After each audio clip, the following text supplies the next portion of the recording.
Viewers, আমি তাশি আফরোজ নীলকের পক্ষ থেকে আপনাদের সবাইকে শুভেচ্ছা।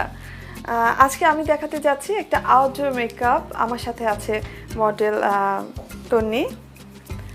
তন্নি ফ্রেন্ডদের সাথে হ্যাং আউট করতে হয়তো আউটে যেতে চাচ্ছে, সো ওকে সেভাবে করে আমি একটা লুক দিতে চাচ্ছি।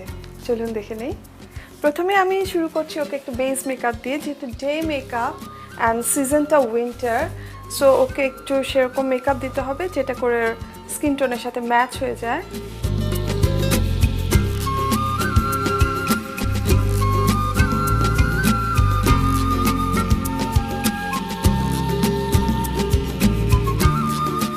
মনে রাখতে হবে যে মেকআপটি রাতের পার্টিতে সুন্দর লাগছে সেটা কিন্তু দিনের শুটের আলোতে ভালো লাগবে না।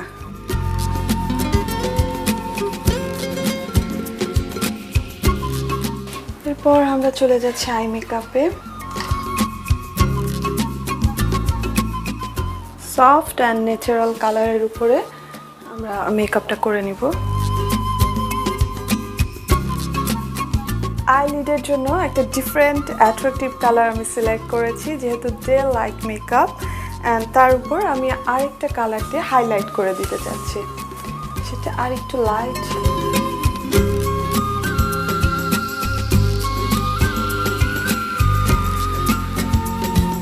মাস্কারা ইউজ করে নিব।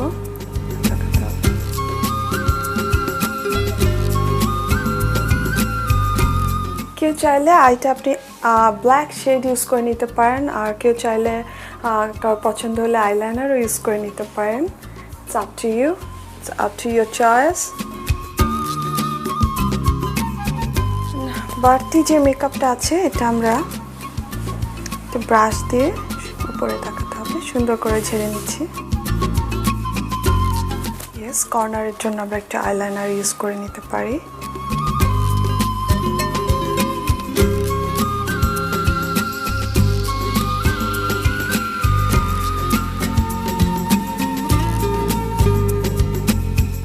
ব্লাশনের ক্ষেত্রে আমি চুজ করব খুব সুইট পিঙ্ক কালার।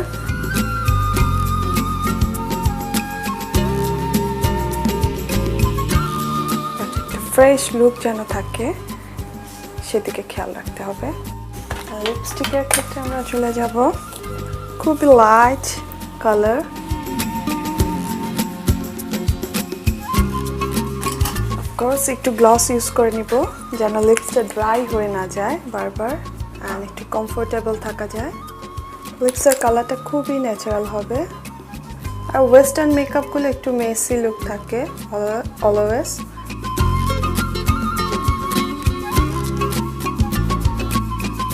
কমপ্লিট হয়ে গেল মেকআপ। এখন আমি চলে যাচ্ছি হেয়ার পার্টে।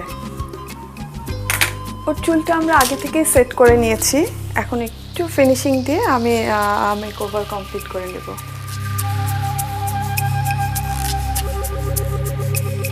ভিউয়ার্স, কমপ্লিট হয়ে গেল আমাদের উইন্টার আউটলুক মেকআপ। তো শেষ করার আগে আপনাদের জন্য ছোট্ট একটা টিপস। আপনারা যখনই বাইরে যান না কেন উইন্টারে, এত ডাস্ট আর শুষ্ক ওয়েদার, অবশ্যই বাসায় এসে খুব ভালো একটা ক্লিনজার ইউজ করে ফেসটাকে ক্লিন করে নেবেন, খুব ভালো একটা ময়শ্চারাইজার ইউজ করে নেবেন। Thank you.